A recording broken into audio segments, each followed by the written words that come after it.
सबसे बड़ा हादसा जहां से ये शुरू हुआ, जो कि नहीं होना चाहिए था। और ये आज से नहीं, आज 75 साल हो गए जम्मू कश्मीर इन मुसीबतों से जूझ रहा है और हमेशा जम्मू कश्मीर के लोगों ने हमेशा इन चीज़ों का मुकाबला किया है। और कल मैं कश्मीर से जम्मू पहुंचा, ऑनरेबल सीएम साहब ने मुझे कहा कि किता पीर पंचाल में जाइए, रास्ता आपको पता है बड़ा गंदा है, रामबन में कल 2-3 पस्सियाँ भी पड़ गई, मैं पैदल भी चला।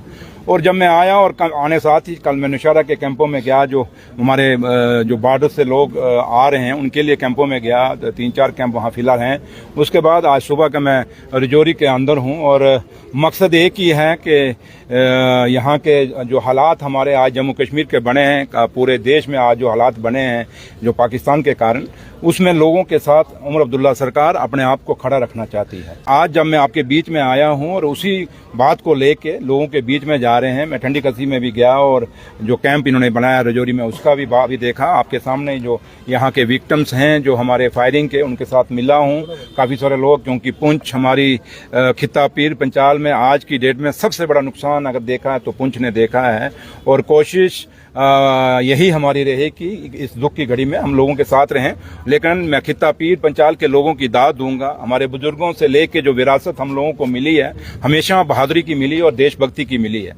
और खिता पीर पंचाल ने हमेशा ये मिसाल कायम की है। और आज भी बेशक पाकिस्तान 75 साल से खिता पीर पंचाल पे भी, क्योंकि सबसे ज़्यादा तो खिता पीर पंचाल पे असर होता है जब भी कोई हिंदुस्तान और पाकिस्तान का बीच में कोई तनाव आता है, तो आज भी खिता पीर पंचाल के लोग बिना जात बरादरी मजहब फिरकापरस्ती के आज फिर हिंदुस्तान की आर्मी जो हमारी है, फौज है, उसके पीछे हम लोग खड़े हैं, हमारे लोग खड़े हैं। कल भी मैं कैंपों में देखा, लोगों की एक ही बात है, उन लोगों ने कहा है कि भाई वंस फॉर एवर फाइनल फैसला हो जाए। 75 साल में हमारे बुजुर्गों ने भी यही दौर देखा, आज हम भी देख रहे हैं, कल आने वाली नस्लें न देखें, एक बार फैसला हो जाए, जो कुछ होना हाथ पार जो होना हो जाए।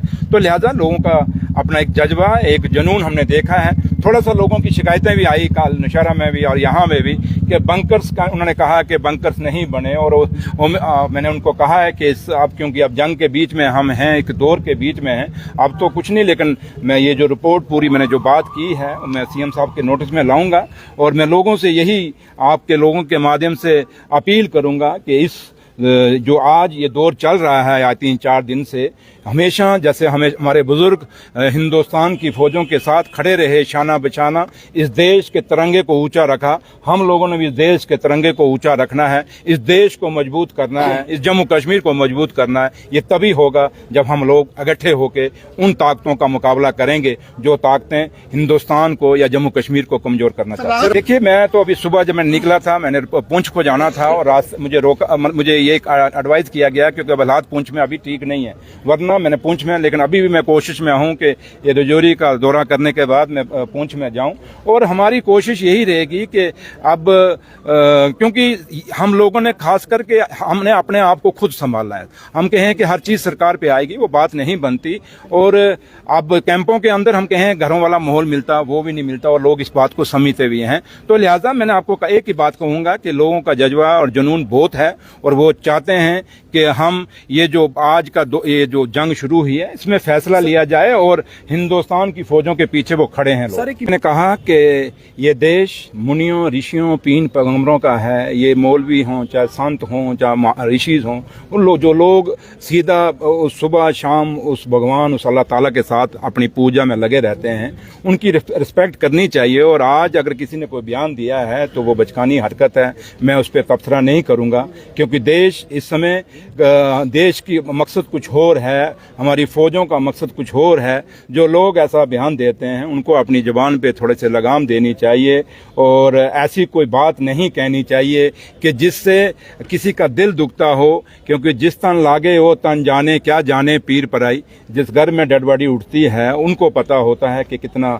उनके साथ हुआ है। तो लिहाजा उम्मीद यही करेंगे, क्योंकि ये सियासत का वक्त नहीं, अगर सियासत पे बात करनी हो तो मैं खिता पीर पंचाल की बहुत ज़्यादा बातें कर सकता हूं, लेकिन मैं नहीं करूंगा। मैं एक ही बात कहूँ, मैंने पहले ही आपको कहा कि हम लोगों का एक ही फ़र्ज है कि हिंदुस्तान की फ़ौज को हम सब की ज़रूरत है, आप सब की भी ज़रूरत है। हमने हिंदुस्तान की फ़ौज के पीछे खड़ा रहना है, उनका हौसला बुलंद रखना है, ताकि वो फ़ौजें हमारे उन दुश्मनों को मुंह तोड़ जवाब दे सकें। इसलिए जो लोग ऐसी कोई हरकत करते हैं या कोई बात करते हैं उनको बाज आना चाहिए। कोई पैनिक नहीं है, लोगों का हौसले बुलंद है, पैनिक में क्यों नहीं होना क्या हम खिता पीर पिचाल के लिए कोई नई बात है ये? क्या 75 साल हमारे बुजुर्गों ने ये बात देखी है, ये गोला बारूद में हम खेले हैं, पड़े हैं, बड़े हुए हैं, इसलिए हम उनमें से नहीं है कि पैनिक नहीं होना। हाँ, थोड़ा सा होता है लोगों को, लेकिन लोगों को कहो कि ये देश कुर्बानियों के बना हुआ देश है। हमें अगर भगत सिंह, राजगुरु, सुखदेव ना होते तो आज हिंदुस्तान ना होता।